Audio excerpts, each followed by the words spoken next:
Hyper candidate for the Machakos Gubernatorial race, Wavinya Ndeti, is accusing incumbent Dr. Alfred Mutua for funding his Maendeleo Chap-Chap activities with taxpayers' funds. Ndeti has called for investigation agencies to launch a fresh probe to the activities that Mutua is accusing of misusing the taxpayers' money.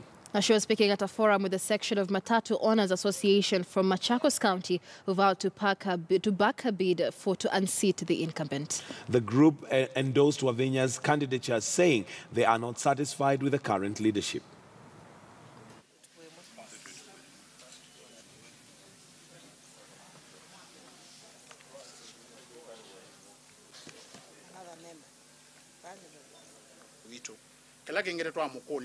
Nondo campaigning is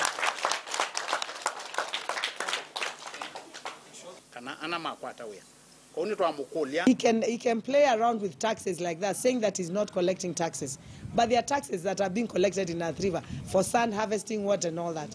Yeah, and those quarries, where does the money go? We know money, taxpayers' money, has been diverted to fund Maendeleo Chap-Chap, and we have evidence. And we are willing to give that evidence that public funds have been used to fund his party. So let him not just come and play with our minds now. He has been taking our money to do his own things. He comes again and tells the taxpayer that you will not be paying this. Hapa ni kuchezea tu watu akili, anachezea watu akili.